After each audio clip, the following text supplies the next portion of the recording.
Hi, everyone, and welcome back to the Coming Out Cosmic podcast. My name is Christine Nowinski, ET contactee, awakening coach, and founder of Coming Out Cosmic. And today I have a very special guest coming on the podcast, Reverend Elora Green, who is a Reiki master teacher, soul guide. She helps people to connect with their inner light. And today she's here to talk about something that could be considered one of the more shadowy aspects of a spiritual awakening, depending on your experience. As you know, on Coming Out Cosmic, we talk about all things that are more shadowy, strange, esoteric. And today's topic is going to be the topic of near-death experiences, otherwise known as NDEs. Elora has been gracious enough to finally come out cosmic, share her story about her NDEs. She's had 2 of them, and I'm so excited to welcome you on today's podcast. Thank you so much. I'm so happy to be here. Before we get into your stories, which I'm so excited to listen to because I've known you for, I don't even know how many years at this point. A couple. Yeah, I used to come to you for Reiki, like when I was first kind of waking up, and I've never heard your near-death experiences. And so for me, that shows that like, I'm so proud of you that you're finally able to like step forward and start talking about it more publicly. Now, for people who have never even heard of what an NDE is, how would you explain, just in simple terms, like what is a near-death experience? So basically, I would say it's coming close to the threshold between life and the afterlife, where you have a close brush with death. Since having my experiences, I've read a lot of stories, I've seen a lot of videos about it, and there is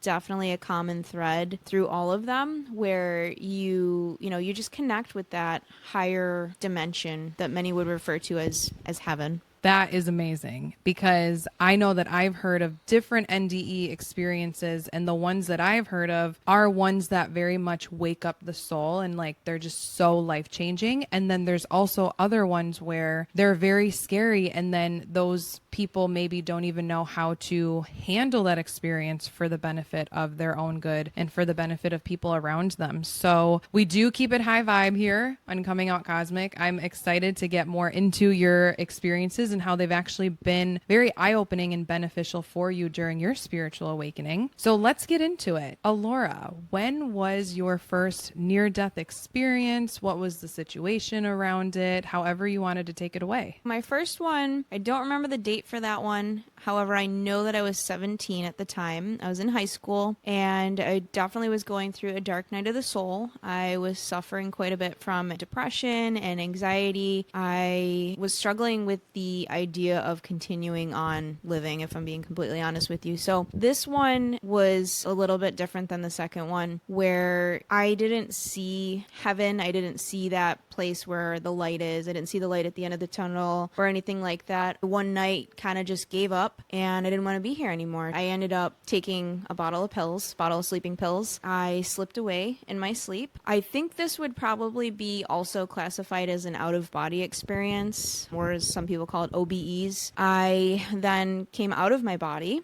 and I could see myself lying in my bed. I could see all the details of my room very clearly, but things seemed a little bit dimmer. They seemed darker in the room. Everything around me was shadowy. I could feel dark presences around me in the room, and I didn't know what they were, but I wasn't scared at all. I was completely at peace. I was a little bit confused, to be honest. I had no idea what was actually happening, and in that state, I had no recollection of what I was doing before that. Wow. I just saw my body, and I saw a red shimmery mist hanging over me. There was what I would call now, in retrospect, an angel of death standing at my feet. Wow. They were connected to that red mist, and it was almost like they were assessing what was going to happen. They were assessing, my body, and then they looked to me, and that's the last thing I remember, and everything went black. What did the angel of death look like? It was just a tall, shadowy figure. I could see just the outline, like the silhouette of this figure. And I didn't have any fear. I was completely at peace, and I didn't feel threatened. I felt like I was in good hands, like I was being taken care of. And that was, I could feel other presences around, but they weren't as prominent as that one that was standing at my feet. I mean, looking back now, I could say those were probably those shadow figures that people see out of the corner corner of their eyes, just these beings that are kind of, I would say this is like purgatory, they're locked in that in between, neither here nor there kind of state. For a while after that experience, I called it the shadow realm. I love that. Yeah, I just called it this, and I even drew like pictures. I doodled about it, and I had a really hard time understanding exactly what happened, and I didn't tell anybody about it because I was terrified that people already thought I was a little weird because I was always a weird person into like the occult and things like that. And at that time, I had just started studying tarot and all things like that, all things mystical and spiritual. So I feel like this was like the start of my spiritual awakening pretty much. I'm very interested to know because obviously this is such a unique experience to you, and I've never heard of an experience like this myself. I'm interested to know your interpretation of that red sparkle. You said it was like a mist? Yeah. To me, it felt like it was like a state of sleep, if the best way I could put it, that was connected to my soul. It was almost like, how people say there's like a ribbon that's tied between your body and your soul, or a thread that's tied. That's what I feel like it was. It was like my essence that was connected to the soul that I am. Okay. That makes sense. And so the angel of death is kind of like assessing, watching you. So you're in third person watching this whole experience. Right. Yeah. I was in the corner of my room, the upper corner of my room. I could see from like a heightened vantage point. Actually, it felt like my room was all that there was. Oh, wow. Yeah. I couldn't sense anything beyond where I was in that room. Okay. So then what happens next? I wake up the next morning disappointed. Oh, wow. Holy moly. Yeah, it was just a shadowy being at the time, but looking back now, I know it was the angel of death. They looked towards me, and then everything went black, and then I woke up the next morning. I went to school like nothing happened. Wow. Just pretended I was okay. Nobody asked any questions. And then I started experiencing heart palpitations in school really bad. They actually dropped me down to my knees, and I ended up going to the emergency room. From the school. That's when I whispered in my nurse's ear that I took these sleeping pills. And that's when I got sent to the psych ward, and it began my mental health journey. But they sent you to the ER first. Yes. First I went to the ER, and that's when I told them what happened. Because I felt like in order to get the care that I needed to come clean and tell them what happened and what was in my system and the reason why I was experiencing these heart palpitations so bad. My blood pressure was through the roof. They weren't sure how I was still standing with the heart rate I had. Really? Yeah, it was pretty bad. I ended up getting assessed at the psych ward, and that's when I started my mental health journey with a therapist and a psychiatrist, and they put me all kinds of meds, and yeah, that started a whole nother part of my life. What are some insights that you can share with the audience on that experience? Do you think that your life completely changed, or what did you learn? I didn't really feel like my life changed too much. I did feel like it was an awakening of some sort. I just started studying the occult and all things mystical, and I was diving into, connecting with my spirit guides, learning more about myself. So if anything, it felt like an initiation into understanding, my shadow. It was almost like the start of healing mentally and emotionally for me, because up until that point, I didn't want to heal. I really had no desire to heal at all.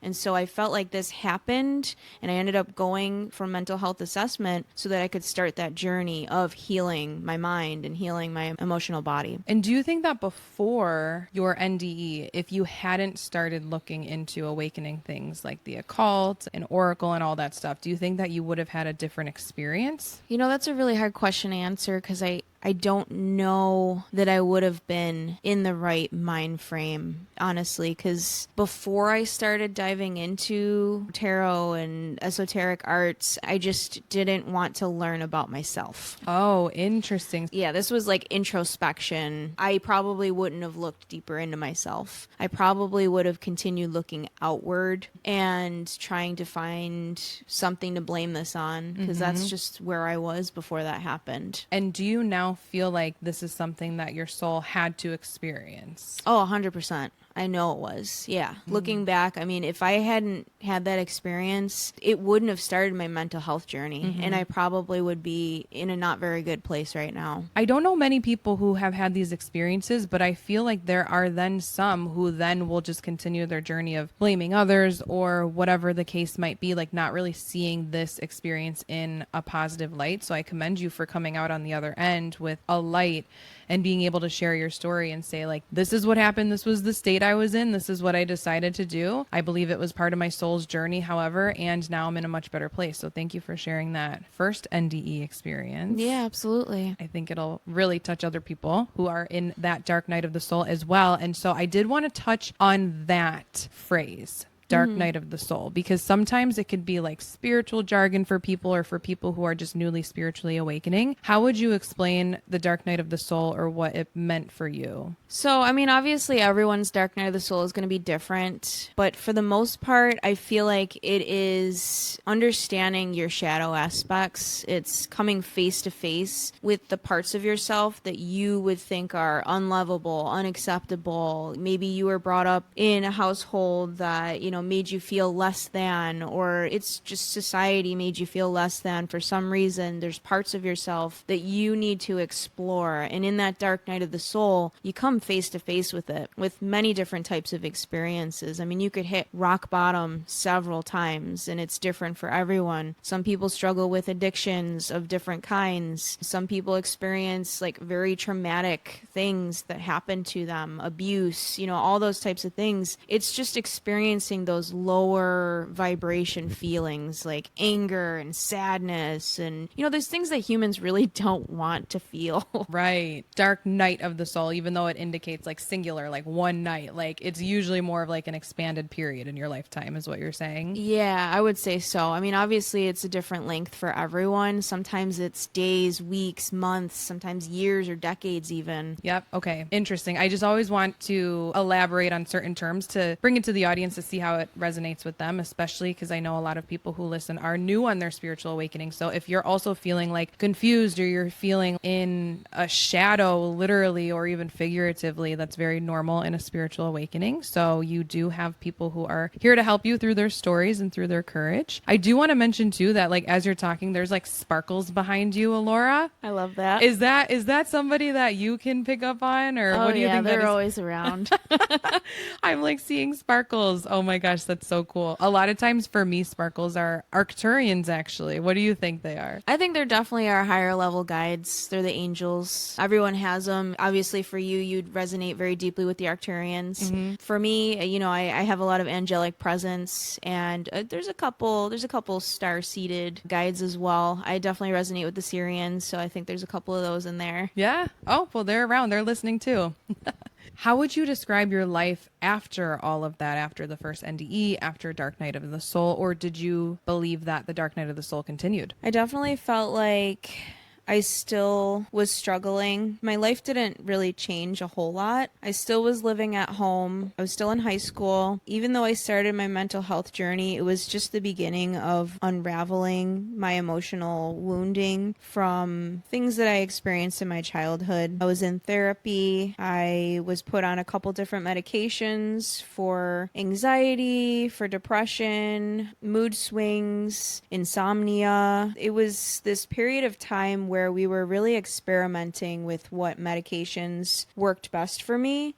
And so I really feel like this period of time really dimmed my intuitive abilities. Oh, okay. You know, because up to that point, I had always been very intuitive. I was very in tune with the spirit realm. But on these meds, I felt like a zombie. I felt like, I remember calling myself like a medicated zombie, you know, just walking around feeling like I was in a daze. I hated it. I did not want to be on these meds, but it was part of my health journey, you know. They wanted me to control my mood swings. They wanted me to be less of a risk to myself because of obviously what happened. We finally found a medication that worked for me, but through that process, unfortunately, I did start to struggle with addiction because of my anxiety medications, I started to abuse them because I was still struggling heavily with these darker thoughts of not really wanting to be here anymore. They didn't just go away, you know. It's something that I think a lot of people struggle with, especially as, you know, someone who's an empath or an intuitive person or a starseed even. You know, these people usually struggle with some type of addiction because of the pain that living as human is, you know. So I definitely struggled with that. I started this kind of like addiction started out as anxiety pills, graduated to pain pills. It just one thing led to another, and I started to feel like I was depending on pills just to get me through life. And I graduated with high honors. I finished out really great, and I started looking into college, and I got into a nice college. I dormed there, and I had some really not great experiences with some of the people that I was dorming with. I hit another rock bottom while I was there. I ended up leaving college, and that was a huge disappointment to my family. I went back home, and that's when I started drinking and smoking weed and, you know, partying and all that fun stuff.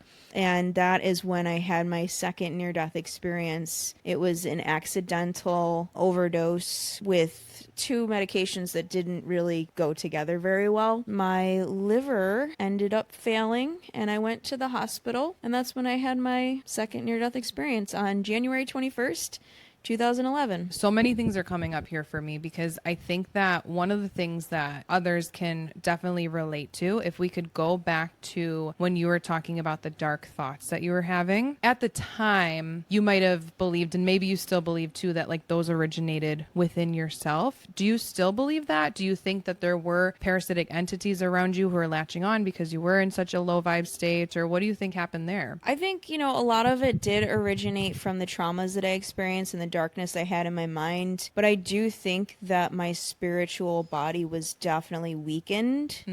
And I do believe that there were other entities that were latching onto me. I could feel them. I could hear them. I could sense them. Definitely. That's a great point that I wanted to bring up because, again, if anybody does feel like they're in this low vibrational state, just knowing that more than likely it's not just you making up these thoughts in your head, it's actually other low vibe entities around you. And that is something that could make people feel a little bit better about their situation, because when you know that you could be attracting more low vibe stuff to you, I feel like it makes you feel a little bit better about the situation. Yeah, like you're not the primary cause of these dark thoughts that you're having. Yes, exactly. So now let's move into that second NDE. What was that like? This experience definitely changed my life. My life took a complete 180. After this happened, I didn't touch pills ever again. I didn't even want anything to do. To this day, I try to avoid taking pills of any kind. Even if I have a really bad headache, it's a last resort. I really try not to. I also found my will to live again. I realized a lot of things about myself that I had always known, but I never fully believed. That my life had meaning, that I had a purpose. This is the type of near-death experience that you'll probably, you know, see more about, you know, in the videos and the books and all that fun stuff where I went to the light. Oh, okay. What happened was I was coming home. I was hanging out with some friends. I started to feel a little woozy, and I started to feel lightheaded and dizzy. And I asked them to take me home. I wouldn't call him my boyfriend, but the friend I had at the time, who was a guy,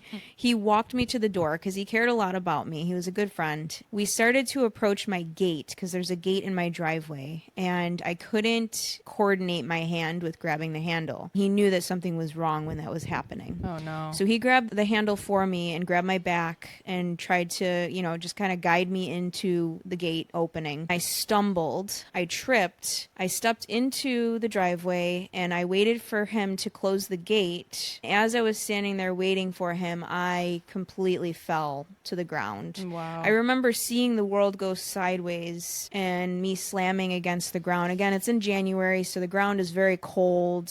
Everything is frozen. He panicked. He He saw me fall, ran right to the door because both my parents were home at the time. He called for my dad. They came running out. I could hear my dad saying the Hail Mary, Our Father, no. repeating. My mom was panicking and screaming, and she's like, "What did you do to her?" She was blaming him. He's like, "I just want to make sure she's okay." She's like, "Well, you've done enough." And she kicked him out. And yeah, my parents were...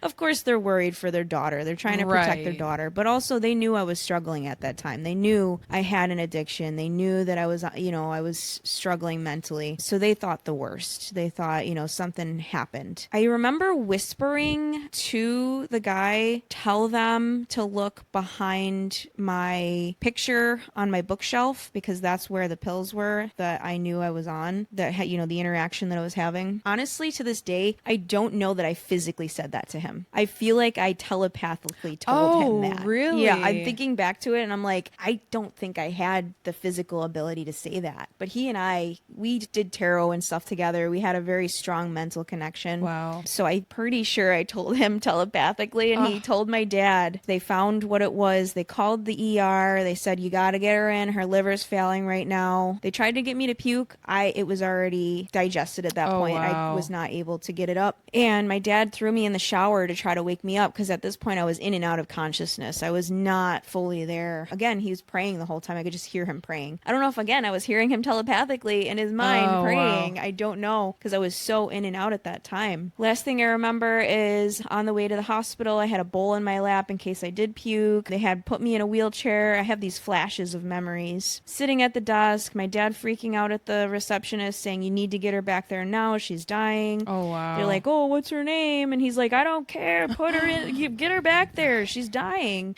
And that's the last thing I remember. Everything went black at that Wow. point at the desk. And from that dark place that I was in, reminded me of the first near-death experience that I had. In that dark place, I started to see light and I started to feel lighter. I felt myself rising, becoming weightless, and it faded into the brightest white light you could ever imagine. This is a white light you've never seen with your physical eyes. This is indescribable. I was completely surrounded by it. I also felt like I was accompanied by somebody who I know now as my guardian angel. I felt like I was being carried. I've guided, ushered into this higher place. When I arrived to this higher state where everything is that pure white light, I just felt so warm. Wow. I felt so surrounded with love and acceptance. It was the first time I had ever felt completely accepted and loved. Oh my goodness. I'm getting the chills throughout the whole time that you're telling this story, but specifically when you're talking about your dad praying. Oh, so many chills. Do you have a really close connection to him? Oh yeah, me and my dad, I know on a soul level we have a really strong connection, but growing up, yeah, we had our differences, but he and I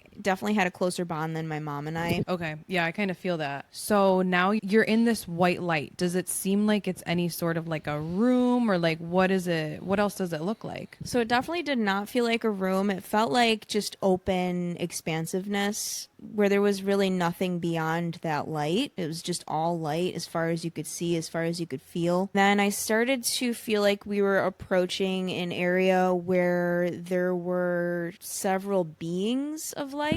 Though everything was white light, I could feel, I'm going to call it like the seat of the soul. That's what the best way I could describe it. I could feel this place that I was about to come and sit in. I could sense these pillars of light around me. It almost felt like a coliseum. Oh, cool. Of pillars.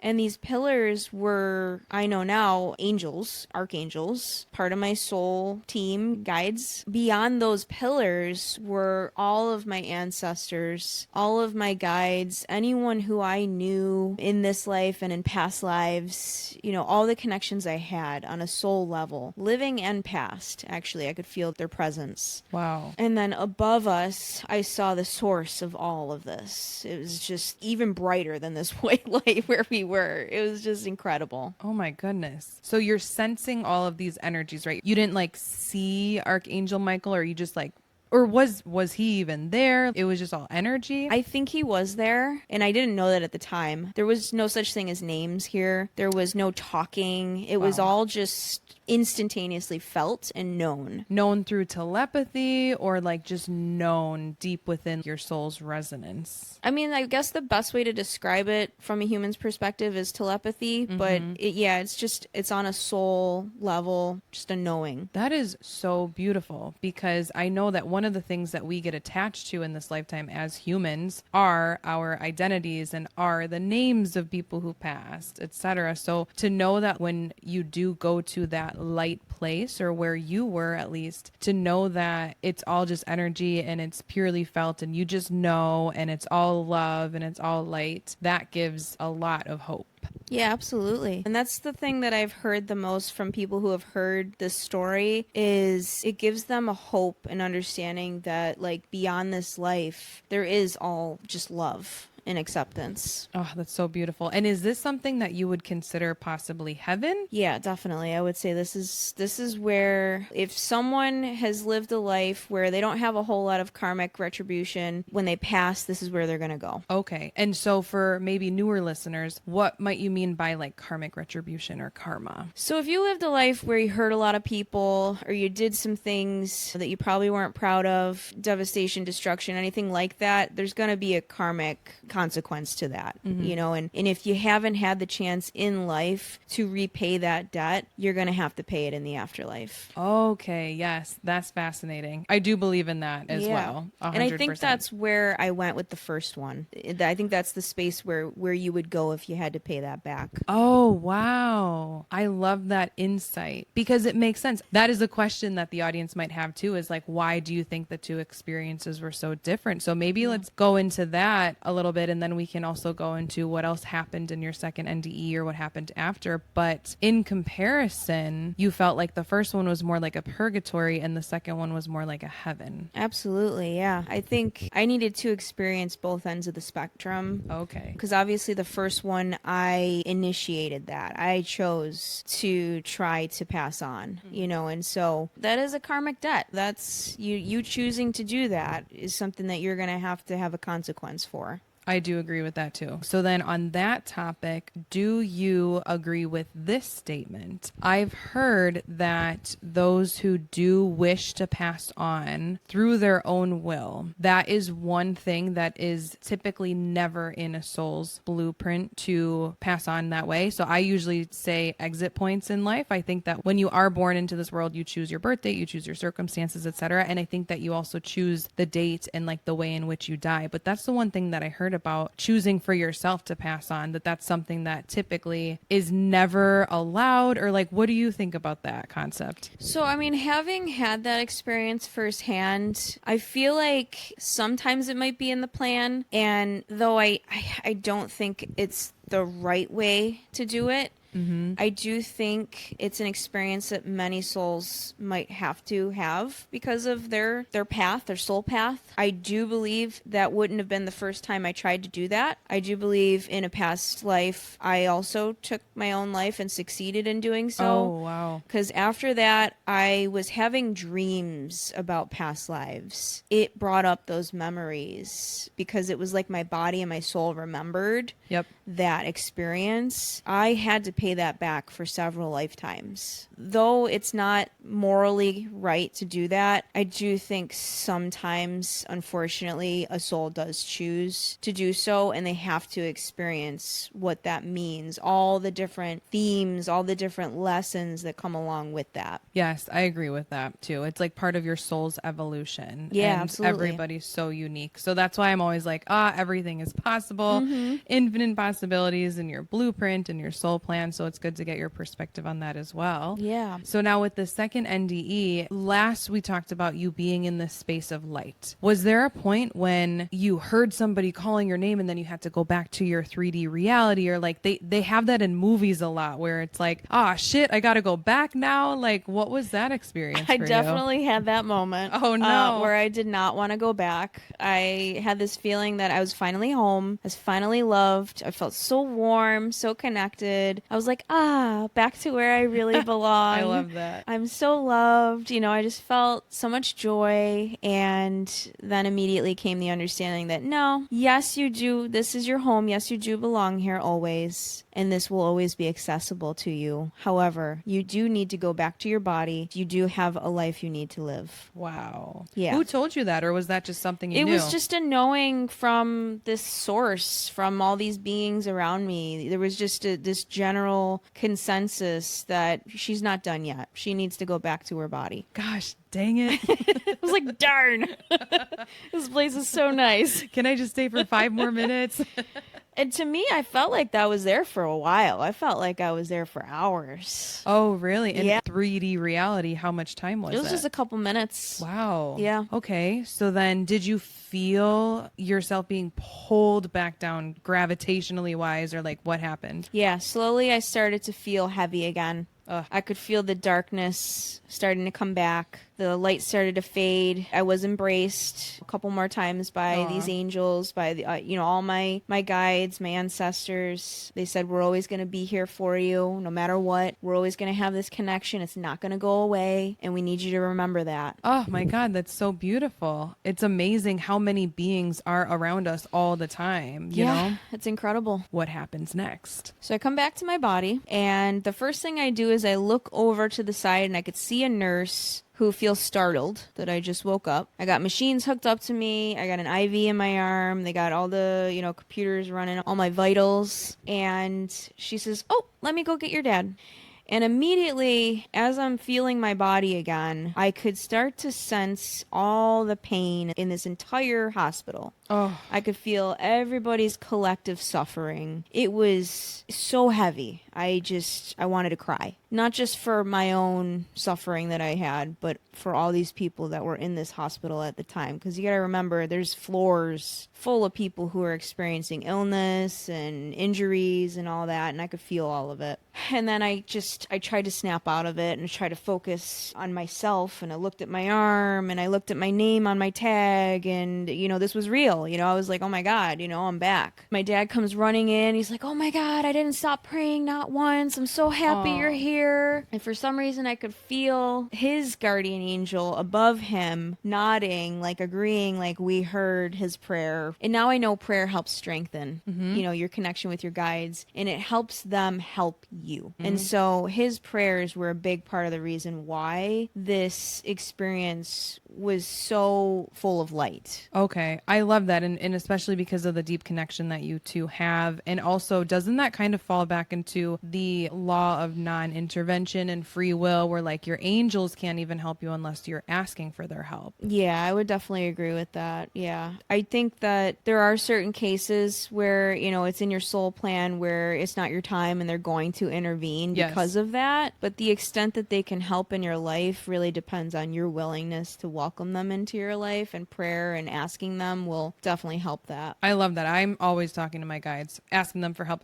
for like the most stupid things, like help me find my car keys. Oh, yeah, definitely. But they're there for all of that too. Absolutely. Okay. Help you find a parking spot. Oh, yeah. Oh, I swear I manifest front row parking spots everywhere. So do I. Oh, do you? Yep. I hate parking. It gives me anxiety. Yeah. Yep. Oh my gosh. Okay. So then what happened? So you're in this hospital, you're feeling all of the collective pain. Your dad finally comes to see you. Yeah, and then he tells me that he's got to go because they're going to keep me overnight. They got to watch me. They got to make sure I'm okay, after my liver having just failed. And they had to, give me a couple more fluids, couple vitamins and things like that to help me recover. So I end up going to sleep. Yes, that experience did change me, but what happened that night is what really drove the point home and set me on my path for service. So I fall asleep and I have a series of dreams and nightmares that help me realize, I call it a life review, which I'm sure you've heard that term before. Yeah. And so the first nightmare I had was me revisiting every time I've ever hurt someone, whether voluntarily or indirectly. I was experiencing it from their viewpoint. Yes. So I was flashing in and out of experiences from from these people's perspective. I could feel the pain that I caused, whether it be physical or emotional or mental. And then I could see how then that rippled into their life. Oh, wow. And it affected them. Wow. Yeah, it was a lot. I mean, this, like I said, I was sleeping. To me, it felt like days worth of review, you know, and it was happening in like a flash. And then the second nightmare I had was from the point that I was at in my life, if I had continued living the way I was living carelessly. Wow. And it did not end well. I did not live very long, and I created a lot of suffering. I could feel that suffering for everyone around me, and the ripple that it sent out to everyone I knew. And it just felt so full of sorrow. It felt like a tragedy, really. Oh. And I didn't want to live that way. And so they said, okay, now we're going to give you a chance to change your life. If you choose to take the path of service and you use what you've experienced here for good, this is what could happen. And they showed me a life which, to this day, I do not remember that entire dream. I will remember it in my life when big things happen. Wow. So, like, for instance, when my children were born, that was in that dream. When I started my business, that was in the dream. All these things, but they said you can't know these things until they happen. But you'll remember it was a part of that plan, that choice for this path to take on your purpose, you know, seriously. I was shown a couple things in the beginning where it's like, this is available to you. You know, these are the opportunities. I woke up with the idea of Reiki in my mind. And up until that point, I didn't know what Reiki was. I had no idea. Holy cow. Just the word Reiki, and I saw a bunch of symbols and a bunch of geometric patterns. And I had no idea what any of it meant. But you can bet as soon as I got home, I looked up what Reiki was, and I found out. That's when I started receiving Reiki. I started learning it. That started the whole next part of my journey. And when was this about? So you said that this second NDE was in 2011. How popular was Reiki in 2011? It was starting to gain momentum, but it wasn't widely accepted or known. My mom thought I was a crazy person for wanting to go to this person, because she was a bit of a drive, the woman that I was going to see. They were few and far between at that time. Oh, okay, right. Yeah, now you can get Reiki pretty much any city. It was like quite a drive for me, but I wanted to go like once a month. And it was like $60 every time. And I had a part-time job at the time, but my mom was like, this is a lot of your money. Do you think this is worth it? And I'm like, yes, I need to do this. And she told me some things about myself that she wouldn't have known unless she had these intuitive abilities. So I knew this was real. That's when she told me I'm going to be a teacher. And I'm like, a teacher, huh? So I thought I should go to school to be a teacher. Oh, like a real, Yeah. like, okay. And I worked at a childcare center, and I'm like, I got to get my experience as a teacher. And I realized that's not the kind of teacher that she meant. Oh my gosh. No, that is so funny, because I look back at when I first met you. I don't even remember. How did we first meet? Did I just come to you for Reiki one time? I think that's how we met. Yeah, you came in for Reiki. Yeah, and then you were like teaching me about myself, and you continuously teach, and you're teaching others right now on this podcast. Thank you for that and for that story. So then you used all of this to catapult you towards a brighter awakening, a brighter future. You're on that right path because you chose, and that's so cool about the life review and the dreams that you had. I had one question about the life review though. Were you shown times, like even in childhood, that you would cause pain? Yep. Wow. From the moment I was born. Oh gosh. Yeah. So interesting. Okay. So now, is there anything more that you wanted to say about that second NDE specifically and what happened after that? I feel like the biggest insight that I've been able to share with most people is when they ask if their loved one has passed on, if they're okay, or where are they? Are they in pain? Are they mad at me? No. They don't feel pain. They're not angry. They're not sad. None of those things. They passed on into a place that is infinitely full of love and light. I think that puts a lot of people more at ease, because I think a lot of people worry if their loved one is suffering still. Through all of this, do you think that you've gained more psychic or intuitive abilities? Yeah, definitely. I felt like it was amplified quite a bit. Like I said, when I woke up in that hospital, my empathic abilities were extremely heightened. I had to learn how to tone it down. I really had to learn how to turn it off, especially when I go to like the grocery store. In the beginning, I was getting all kinds of things. People's dead grandma coming through and all kinds of insights about these people. But it's just not a normal thing for someone to turn to you and say, hey, your grandma says hi.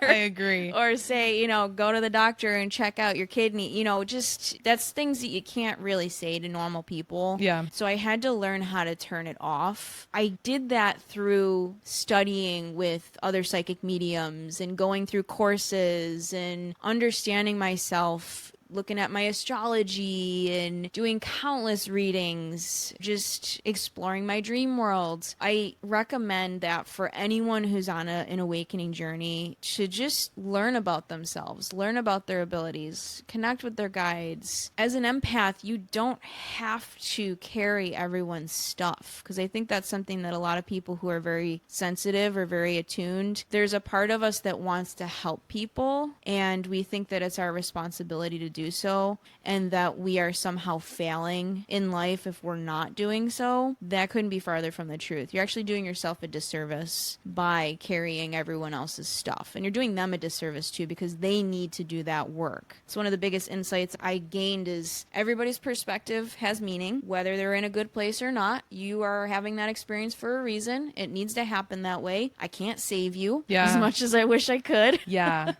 You need to save yourself. And if I do offer some healing, I'm not going to do it for free, because that's another thing. There's an energy exchange. Yep. Definitely. Yeah. There needs to be balance. I get that a lot on TikTok too, about people talking about, oh, these Reiki healers and healers, people who have insights, they should just offer these sessions for free. And I'm like, I could not disagree with that more, because it is an energy exchange. And you're providing a service. Exactly. I mean, you're not going to expect your hairstylist to do your hair for free, right? Exactly. And energetic maintenance is more important than having your roots done, guys. Yeah. You got to go get Reiki.